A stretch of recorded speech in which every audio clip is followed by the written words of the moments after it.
Hello my dear boys and girls. இந்த video பார்த்துட்டு இருக்க இந்த நொடி நம்ம ஹார்ட்டுக்குள்ளே வந்து ஒரு பதபதைப்பு இருந்துக்கினே இருக்கும். இந்த ஹாஸ்பிட்டல்லாம் போனால் டாக்டர் ஊசி போடுறதுக்கு முன்னாடியில் மனசில் ஒரு பதபதைப்பு இருக்கும். அதே மாதிரி ஒவ்வொரு சண்டேவும் வந்து அடுத்த நாள் மண்டே ஸ்கூலுக்கு போகணும் அப்படின்னா ஒரு பதபதைப்பு இருக்கும். அந்த மாதிரி இம்புட்டு நாளாக சந்தோஷமாக வீட்டில் இருந்துட்டு ஜாலியாக லீவில் இருந்துட்டு நாளையிலேருந்து ஸ்கூலு ஒரு ரோபோ மாதிரியான ஒரு லைஃப் ஸ்டைலுக்குள்ளே போகணும் அப்படின்னும் போது ஐ அண்டர்ஸ்டாண்ட். உள்ளுக்குள்ளே எல்லாருக்குமே அந்த ஒரு சின்ன பயம், இல்லை பெரிய பயம் அப்படின்னே சொல்லலாம். அது அதிகமாகவே இருந்துட்டு தான் இருக்குது. சரியா? பட் நான் சொல்ல போகிற விஷயங்களை கேட்டால் அவனால் ரொம்ப ரொம்ப ஈஸியாக அதை மேனேஜ் பண்ண முடியும். ரெண்டாவது, நம்ம ஸ்கூலில் அடி எடுத்து வச்ச உடனே, ஓகே, அசால்ட்டு ஆந்திராவில் காலை வச்சுட்டான் அப்படின்ற மாதிரி ஸ்கூலில் காலை எடுத்து வச்ச உடனேவே 10 நாள் நீ ஒரு சில விஷயத்தெல்லாம் கரெக்டாக செஞ்சுட்ட அப்படின்னா அது வருஷம் ஃபுல்லாகவே ரிஃப்ளெக்ட் ஆகும். ஸோ ஒரு ஸ்கூல் ஆரம்பித்து ஒரு 10 நாளுக்குள்ளே நீ இந்த வீடியோவை பார்க்குற அப்படின்னா முதல்ல கடவுளுக்கு நன்றி சொல்லு. கடவுள் நம்பிக்கை இல்லை அப்படின்னா இந்த பிரபஞ்சத்துக்கு நன்றி சொல்லு. ஏன்னா இந்த வீடியோ உன்னோட ஒரு வருஷத்தை காப்பாற்றி கொடுத்துரும். சரியா? ஸோ ஸ்கூலுக்கு போன உடனே 10 நாளைக்குள்ள நீங்கள் ஒரு சில விஷயங்கள், ஒரு சில ஹேபிட்ஸ் எல்லாம் வந்து ஃபாலோ பண்ணணும். அந்த ஹேபிட்ஸ் எல்லாம் என்னென்ன? ஓகே, என்னென்ன மாதிரி நீங்கள் படிக்கிறதுக்கு ரொட்டீன்ஸ் கிரியேட் பண்ணணும். ஓகே, ஒரு கிளாஸில் எப்படி கவனிக்கணும், எப்படி நோட்ஸ் எடுக்கணும், உங்களோட திங்ஸ் எல்லாத்தையும் எப்படி அரேஞ்ச் பண்ணணும், A to Z எல்லாத்தையுமே நான் உனக்கு புட்டு வைக்க போகிறேன். பட் அதுக்கு முன்னாடி முதல்ல நீ எனக்கு என்ன செய்ய போகிற அப்படின்னா, நம்ம சேனலை மறக்காமல் சப்ஸ்கிரைப் பண்ணிக்க போகிற, லைக் பண்ண போகிற, இந்த வீடியோவை உன் ஃப்ரெண்ட்ஸுக்கெல்லாம் கொஞ்சம் ஷேர் பண்ண போகிற. சரியா? பண்ணுடா ப்ளீஸ். சரியா? இன்னும் போகிறேன்னு பண்ணுற மாதிரியே பேசுகிறீங்களே ஆனியன் சார், எல்லாம் ஒரு நம்பிக்கை தான். சரியா? ஸோ கண்டிப்பாக பண்ணிவிடு. இப்போது மெயின் விஷயத்துக்கு வருவோம். முதல்ல நீங்கள் ஃபிக்ஸ் பண்ண வேண்டிய மிகப்பெரிய பிரச்சனை என்ன? தூக்கம்தான்.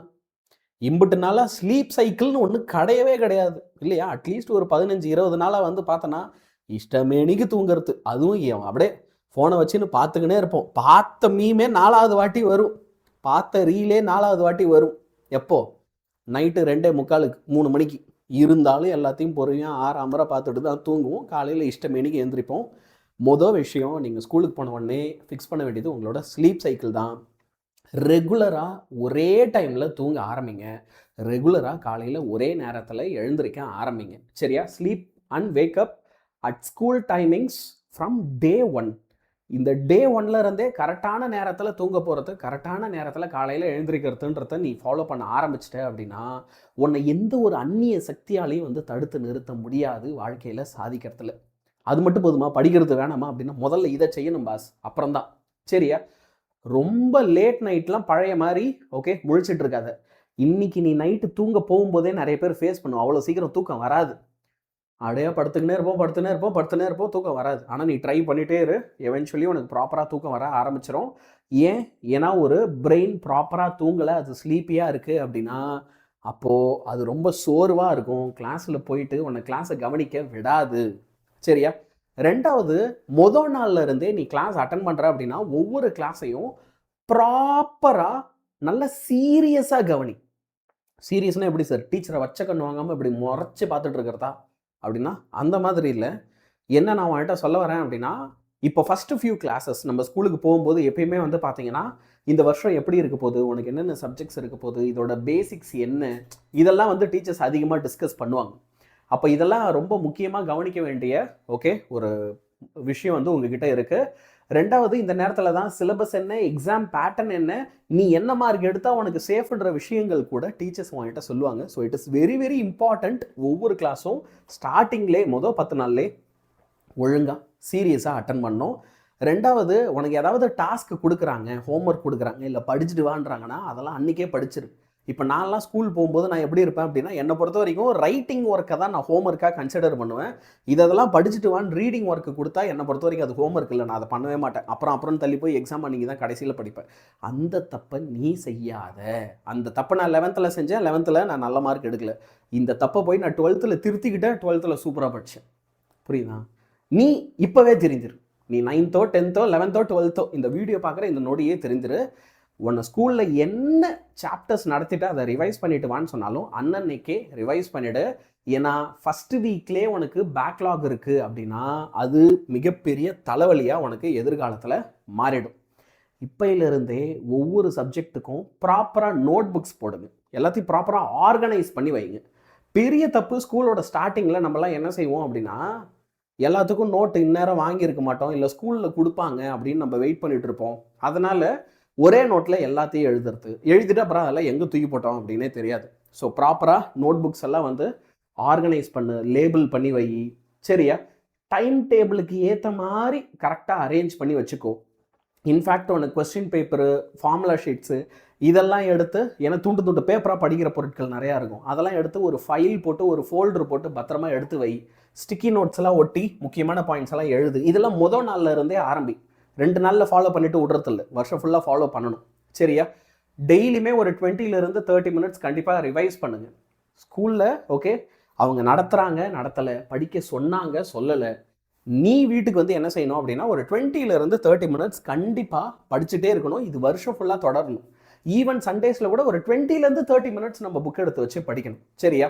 ஸோ அன்னன்னைக்கு என்ன நடத்துனாங்களோ அன்னன்னைக்கு சும்மா வீட்டில் சும்மா கதை படிக்கிற மாதிரி ஒரு கிளான்ஸ் மட்டும் பாரு. உட்காந்து ஃபுல்லாக படிக்கணும்னு கூட அவசியம் இல்லை. சரியா? ஏன்னா நீ கடைசி எக்ஸாம் நேரத்தில் போய் பேனிக் ஆகிறதுக்கு இது ரொம்ப ரொம்ப பெட்டர். இது ஸ்டார்டிங்லேயே பண்ணிடணும். நீ என்ன சப்ஜெக்டில் வீக்காக இருக்கன்றத ஸ்டார்டிங்லேயே ஐடென்டிஃபை பண்ணிடும். நமக்கு மேக்ஸ் வரல, மேக்ஸ் டஃப்பாக இருக்குது, ஃபிசிக்ஸ் வரல, ஃபிசிக்ஸில் தியரியெல்லாம் பார்த்தா பயமாக இருக்குது, யூனிட்ஸ் எல்லாம் எனக்கு ஞாபகம் இல்லை, பாட்னி ஜுவாலஜியில் அந்த சயின்டிஃபிக் நேம்ஸ் எல்லாம் வந்து ஞாபகம் இருக்க மாட்டேங்குது. இந்த மாதிரி ஐடென்டிஃபை பண்ணி அப்போ அதுக்கு நம்ம இப்போவே வந்து என்ன செய்யணும், ஒரு ப்ராப்பர் ஷெடியூல் பிளான் பண்ணி இந்தந்த நாளில் இதுக்கு நான் எக்ஸ்ட்ராவாக படிக்கிறேன்னு முடிவு பண்ணி வச்சிடணும். சரியா? அப்போ உனக்கு எந்த சப்ஜெக்ட் பயமாக இருக்குது, இதில் இருக்கிறதுல எதை நான் ரொம்ப ரொம்ப டிஃபிகல்ட்டாக நான் ஃபைன் பண்ணுறேன் அப்படின்றதெல்லாம் பார்த்து ஒவ்வொரு பிரச்சனையாக நம்ம என்ன செய்யணும், இப்போவே வந்து ஃபிக்ஸ் பண்ண ஆரம்பிச்சிடணும். ஸ்டார்டிங்லேயே இதெல்லாம் லேட் பண்ணவே கூடாது. இருக்கிறதுல ரொம்ப பெரிய பிரச்சனையில் ஒன்று. அது எப்படி நீ பண்ண போகிறேன்னு தெரில. ஏன்னா இப்போ ப்ராபப்ளி இந்த வீடியோவே நீ ஃபோனில் தான் பார்த்துட்டு இருக்க போகிற. ஃபோன் யூசேஜை கொஞ்சம் லிமிட் பண்ணும். இவ்வளோ நாளாக நம்ம வீட்டில் இருந்ததுனால வழக்கத்தை விட நம்மளோட ஃபோன் யூசேஜுன்றது அளவுக்கு அதிகமாக இருந்திருக்கும் இல்லையா? நிறைய பேர் நிறைய கேம்ஸ் விளையாடுறதுக்குன்னு டைம் ஸ்பெண்ட் பண்ணியிருப்பேன், சோஷியல் மீடியாவில் டைம் ஸ்பெண்ட் பண்ணியிருப்பேன், வேதாந்த் யூடியூப் சேனலில் நிறைய டைம் ஸ்பெண்ட் பண்ணியிருப்பேன். ஆசை தான், பண்ணியிருப்பியான்னு தெரில. சரியா? நம்புகிறேன். ஓகே, இப்போது இதெல்லாம் நம்ம ஒரு லிமிட்டேஷனுக்குள்ளே கொண்டு வரணும். ஒரு குறிப்பிட்ட நேரத்துக்குள்ளே தான் நம்மளால் இதை பயன்படுத்த முடிகிற மாதிரி இருக்கும். நான் உன்னை இன்ஸ்டாவே யூஸ் பண்ணாத, கேமே விளாடாத, மொபைல் ஃபோனை கண்டால் தூர விலகு அப்படியெல்லாம் சொல்லலை. பயன்படுத்து. ஏன்னா இந்த கிளாஸையும் இப்போ நீ ஃபோனில் தானே பார்க்கணும். ஆனால் அது ஒரு ப்ராப்பர் லிமிட்ஸ்குள்ளே இருக்கணும். நான் ஒரு நாளைக்கு 2 ஹவர்ஸ்க்குள்ளே பயன்படுத்துகிறேன். ஸ்கூல்லாம் போக ஆரம்பிச்சிட்டேன். சாயந்தரத்தில் வந்தால் படிக்கிறதுக்கு நான் ஒரு 2 ஹவர்ஸ் பயன்படுத்துகிறேன். கூட ஒரு 20 நிமிஷம் என்னுடைய பொழுதுபோக்குக்காக பயன்படுத்திக்கிறேன். இப்படி ஒரு ப்ராப்பர் பிளானோடு இருக்கணும். அதை தாண்டி போகக்கூடாது. ஃபோன்லேயே இன்றைக்கி வந்து பார்த்தீங்கன்னா உங்களுக்கு நிறைய ரிமைண்டர்ஸு லாக்லாம் வந்து போச்சு. 2 மணி நேரம் தான் நான் யூஸ் பண்ணுவேன், அதுக்கப்புறம் நீ இதெல்லாம் இந்த ஆப்பில் எனக்கு லாக் பண்ணிவிடுனா அதுவே லாக் பண்ணிவிடும். ஸோ அந்த மாதிரி நிறைய ஆப்ஸ் எல்லாம் வந்து போச்சு. எல்லாத்தையுமே எடுத்து ப்ராப்பராக யூஸ் பண்ணு. சரியா? அகாடமிக் கோல்ஸ் எல்லாம் இப்போவே செட் பண்ணிக்கோ. என்ன கோல்? இப்போ ஒரு பேச்சுக்கு எனக்கு 200 கட் ஆஃப் வேணும். நீங்கள் 10th ஸ்டூடெண்ட்னா 500 அவுட் ஆஃப் 500 வேணும். அப்போ அது ஒரு கோலாக எழுதி வச்சுக்கோ. 500 வேணும்னா அதுக்கு என்னென்னலாம் வேணும், 200 கட் ஆஃப் வேணும்னா என்னென்னலாம் வேணும் எழுதிட்டு, அப்போ அதில் ப்ராப்ளம்ஸ் கஷ்டமாக இருக்கும். சரியா? கிரியேட்டிவ் கொஸ்டின்ஸ் கேட்பாங்க, 1 மார்க் கேட்பாங்க. இதெல்லாம் படிக்கிறதுக்கு நான் என்ன செய்ய போகிறேன், ஒரு ப்ராப்பராக எல்லாத்தையுமே லிஸ்ட்டு போட்டு எழுதி வச்சுக்கோ. இதெல்லாம் நான் பண்ணணும்னு இந்த வருஷம் ஆசைப்படுறேன்னு எழுதி வச்சு அதுக்கு என்னெல்லாம் சேலஞ்சஸ் இருக்குன்னு பார்த்து அந்த சேலஞ்சஸை ஃபேஸ் பண்ணுறதுக்கு ரெடியாகு. ரொம்ப ரொம்ப முக்கியமான ஒரு பாயிண்ட். நல்ல படிக்கிற பழக்கம் இருக்க மக்கள் கூட ஃப்ரெண்ட்ஷிப் வச்சுக்கோ. அப்போ என் ஃப்ரெண்டு படிக்க மாட்டான், வீக் ஸ்டூடெண்ட், அவன் கூட என்னை சேர வேணான்றீங்களா? அவனையுமே படிக்கிறதுக்கு சப்போர்ட் பண்ணு. அவனையுமே கூட சேர்ந்து படிக்க வை. இப்போது நம்ம கூட இருக்கிறவன் மார்க் நல்லா எடுக்கலாம், நல்லா எடுக்காமல் போகலாம், அது நம்ம கையில் இல்லை. ஆனால் படிக்கணுன்ற எண்ணம் இருக்கணும். 5 நிமிஷம் டைம் கையில் கிடைச்சா வாழ்க்கையில் எப்படி உருப்படலாம், பாசிட்டிவான விஷயங்கள் என்ன செய்யலான்றதை யோசிக்கக்கூடிய ஒரு நபர் நம்மளுடைய நண்பனாக இருக்கணும், நண்பியாக இருக்கணும். அதை விட்டுட்டு என்ன கதை பேசலாம், நேற்று இந்த நாடகத்தில் என்ன ஆச்சு, பிக் பாஸில் என்ன ஆச்சு, விராட் கோலி T20 வேர்ல்டு கப்பில் விளையாடுவானா மாட்டானா, இந்த கதையெல்லாம் நமக்கு தேவையில்லை. புரியுதா? சரியா? ஸோ உன்னோட ஃப்ரெண்ட்ஸ், உன்னுடைய சுற்று வட்டாரம் அடுத்த ஒரு வருஷத்துக்கு உன் கூட யார் இருக்க போகிறாங்க, உன் கூட இருந்து அவங்க ஒன்றை எப்படி பாசிட்டிவாக புஷ் பண்ண போகிறாங்க அப்படின்றது பெரிய அளவில் ஒன்று அஃபெக்ட் பண்ணும். இஃப் ஒன்று கூட இருக்கிறவங்கெல்லாம் உன்னை பின்னாடி ட்ராக் பண்ணுறாங்க, ஆனால் அப்படி ட்ராக் பண்ணுறவங்க கூடவே நீ தொத்திட்டு தான் இருக்கிற, அவங்கள விட்டு வரமாட்டுற அப்படின்னா சாரி பாஸ், உன்னை யாராலையுமே காப்பாற்ற முடியாது. I am very very sorry. சரியா? அடுத்து சந்தேகங்கள் ஏதாவது இருக்குதா கிளாஸில், டீச்சர்ஸ் பாடம் எடுக்கும்போது டப்புன்னு அங்கேயே கேட்டுரு. புரியுதா? What ever doubts you have ask to teachers immediately.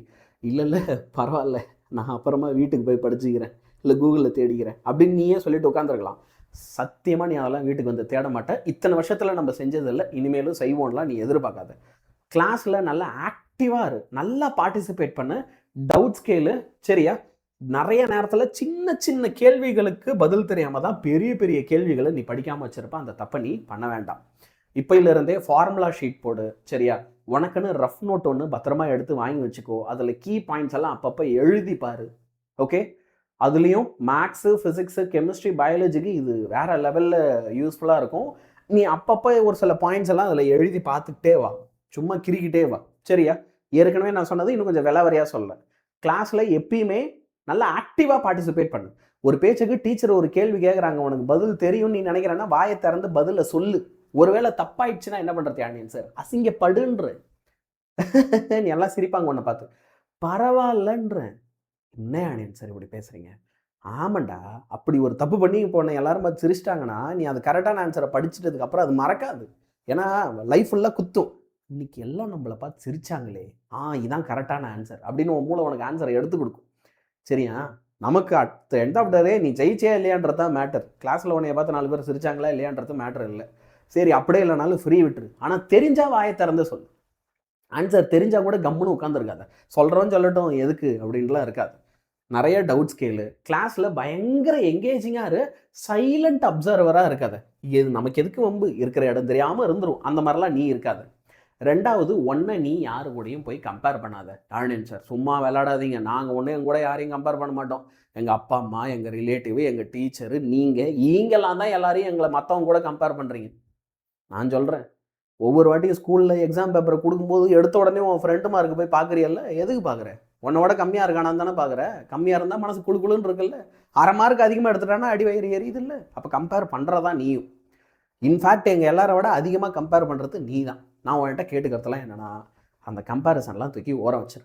உன் ஃப்ரெண்டு ஒரு நல்ல மார்க் எடுக்கிறான் உன்னை விட அப்படின்னா, அவன் ப்ரிப்பரேஷன் வேறு, அவன் சூழ்நிலை வேறு, உன் ப்ரிப்பரேஷன் வேறு. இன்னைக்கு மார்க் ஒன்றா இருக்கா இல்லையா அப்படின்றது முக்கியம் இல்லை. At the end of the day final எக்ஸாமில் யார் இருக்கிறதுல அதிக மார்க் எடுக்கிறான்றதான் முக்கியம். நீ 60 எடுக்க பார்த்து உன் ஃப்ரெண்டு 80 எடுக்கட்டும், பரவாயில்ல. ஆனால் அவன் 90 எடுக்கும்போது நீ 95 எடுக்கணும், அதுதான் வெற்றி. அப்போது நீ இப்போவே உன்னை போய் யார் கூடயும் கம்பேர் பண்ணாத. ஃபஸ்ட்டு உழைப்பை போடு, அதுக்கான பலன் வரும். அது வரைக்கும் ஹார்ட் ஒர்க் பண்ணிகிட்டே இரு, புரியுதா? ஒரு ப்ராப்பர் மொமெண்டம் பில்ட் பண்ண ட்ரை பண்ண. பர்ஃபெக்ஷன் தேவையில்லை. ஏன்னா நம்ம ஆளுங்க இருப்பாங்க ஒரு சில பேர், நான் எது பண்ணாலும் பர்ஃபெக்டாக பண்ணுவேன், இல்லைன்னா பண்ணவே மாட்டேன் அப்படின்னு ஒன்று. இப்படியே சொல்லிக்கிட்டு கடைசி வரைக்கும் எதுவும் பண்ணவே மாட்டான். இப்பயாவது ஏன் இந்த பண்ணுங்கடா, இருங்க பாஸ் பர்ஃபெக்டாக பண்ணுறேன், இருங்க பாஸ் பர்ஃபெக்டாக பண்ணுறேன்னு உட்காந்துக்கிட்டே இருப்பான். அவன் பர்ஃபெக்டாக பண்ணுறதுக்குள்ளே பப்ளிக் எக்ஸாம் வந்துடும். அன்றைக்கி அவர் எழுந்து அரைக்குறையாக தான் எல்லாத்தையும் பண்ணுவார். இப்போ இந்த ஃபஸ்ட்டு 10 days நீ ஒன்றும் டாப்பர் ஆகிட தேவையில்லை, கிளாஸ் ஃபஸ்ட்டு வர தேவையில்லை. வந்தால் சந்தோஷம், நான் வேணான்னு சொல்ல. ஆனால் இந்த ஃபஸ்ட்டு 10 daysல நீ டாப்பர் ஆகலை, பரவாயில்ல சார். இந்த 10 நாளில் 7 நாள் தான் சார் நீங்கள் சொன்னதை நான் செஞ்சேன், பரவாயில்ல சார். 10 நாளில் ஒரே ஒரு நாள் தான் சார் செஞ்சேன், பரவாயில்ல. 10 நாள் பண்ணணும்னு நினச்சேன் ஆனியன் சார், பண்ணல ஆனியன் சார், பரவாயில்லடா. இப்போ ஆரம்பிடா. இந்த வீடியோவே 20 நாள் கழிச்சு தான் ஆனியன் சார் பார்க்குறேன், பரவாயில்ல. இப்போ ஸ்டார்ட் பண்ணு.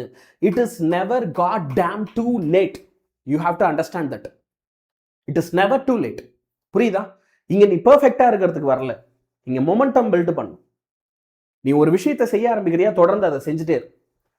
நீ செய்ய போகிற விஷயம் 10 நாளில் முடிவாக போகிறதில்ல, ஒரு வருஷம் ஃபுல்லாக செய்யணும். ஒரு வருஷம் ஃபுல்லாக செஞ்சால் நீ ஜெயிச்ச, இல்லைனா இல்லை, அவ்வளோதான்.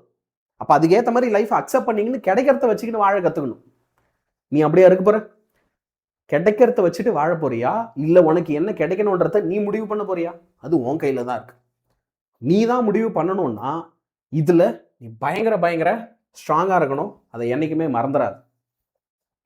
நம்மளோட தீ மின்னல் பேட்சஸில் இது வரைக்கும் யாராவது ஜாயின் பண்ணல அப்படின்னா ஜாயின் பண்ணிடு.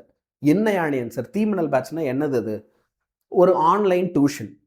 ஆனால் இந்த ஆன்லைன் டியூஷனில் லைவ் கிளாஸும் இருக்கும், ரெக்கார்டட் கிளாஸும் இருக்கும். ஏன் இந்த ரெக்கார்டட் கிளாஸஸ் பற்றி நான் சொல்கிறேன்னா, எங்களுடைய பிக்கஸ்ட் ஃபீச்சரே இந்த ரெக்கார்டட் கிளாஸஸ் தான். இந்த ரெக்கார்டட் கிளாஸஸை வச்சு உனக்கு எப்போ எது தெரியலனாலும் உடனே பார்த்துக்கலாம். ஏஐ மூலயமா 24/7 டவுட் சப்போர்ட் இருக்குது. எது தெரியலனாலும் உடனே கேட்டு தெரிஞ்சுக்கலாம். சரியா? இது இல்லாம தினமும் சாயந்தரம் 7லேருந்து 9 மணி வரைக்கும் லைவா கிளாஸ் நடத்துறோம். லைவ் கிளாஸஸ்ல வந்து என் கூட படிக்கலாம். நல்லா இன்டராக்டிவா ஜாலியா இருக்கும் கிளாஸஸ்லாம். உனக்கு எது புரியலனாலும் ரொம்ப எளிமையா, அழகா புரிய வைப்போம். உன்கிட்ட சிம்பிளா சொல்லணும் அப்படின்னா, இந்த பாக்கெட் டைனமோ அப்படின்னுவாங்க. அந்த மாரி பாக்கெட்லயே வச்சிருக்க ஒரு டீச்சர். ஓகேவா? எது உனக்கு எப்ப தெரியலனாலும், அப்படியே ஃபோன்ல இருந்து எடுத்து யாழினியம் சார் இது எப்படி அப்படின்னா சொல்லிக் குடுத்துருவேன் நானு. பாக்கெட் உள்ளே இருப்பேன். Okay. So pocket teacher. So உனக்கு லைவ் ரெக்கார்டட் கிளாஸஸ் இருக்க போகுது. சரியா? Best chance to get 600 out of 600. நீ 10th போற அப்படின்னா 500 அவுட் ஆஃப் 500 எடுக்கணும்னா உனக்கு இருக்கிறதுலே பெஸ்ட் சான்ஸ் தான். Physics, chemistry, maths, biology, computer science, Tamil, இங்கிலீஷ்னு எல்லா கிளாஸஸ்க்குமே நாங்கள் உங்களுக்கு இதில் டீச் பண்ணுறோம். இங்கிலீஷ் அண்ட் தமிழ் மீடியம் ரெண்டுமே இருக்குது. நான் 9th 10th படிக்கிறேன். 9th 10th நீங்கள் என்னென்ன சப்ஜெக்ட்ஸ்லாம் எடுக்கிறீங்க? English, Tamil, science, social, maths 5 சப்ஜெக்ட்டுமே நடத்துகிறோம். ஸோ நீ 9th 10th 11th 12th இதில் எந்த கிளாஸில் இருந்தாலும் நம்மளோட தீமினல் பேட்சஸில் சேர்ந்துடலாம். ஒரு வருஷத்துக்கே 2299 தான் ஃபார் 1 கம்ப்ளீட் இயர். சரியா? ஸோ உனக்கு பயங்கர யூஸ்ஃபுல்லாக இருக்கும். நம்மளோட ரிசல்ட்டை தான் நீங்கள் எல்லாருமே ஏற்கனவே பார்த்துருப்பீங்க. பார்க்கலாம் அப்படின்னா நம்ம சேனலை செக் அவுட் பண்ண. நாங்கள் வந்து பார்த்தீங்க அப்படின்னா ஸ்டேட் டாப்பர்ஸே இந்த வருஷம் 5 6 பேருன்னு கொடுத்துருக்கோம். 1 2லாம் இல்லை. ஸோ 496 மட்டுமே 10th நம்மக்கிட்ட 6 பேர் எடுத்திருந்தாங்க. அது மட்டும் இல்லாமல் 199.5 கட் ஆஃப் வந்து 12th கொடுத்துருந்தோம். 198 கட் ஆஃப் கொடுத்துருந்தோம். 197.5 கட் ஆஃப் கொடுத்துருந்தோம். 198.5 கட் ஆஃப் வேறு ஒன்று இருக்குது. So we have provided great results. You could be a part of it. Okay. So my dear boys and girls, சொன்ன விஷயங்களை ஞாபகம் வச்சுக்கோ. மொதல் 10 நாள் ரொம்ப முக்கியம். கரெக்டாக பிளான் பண்ணி நச்சுன்னு படிப்போம். ஜெயிச்சு காட்டுவோம், சாதிச்சு காட்டுவோம். All the best my dear boys and girls.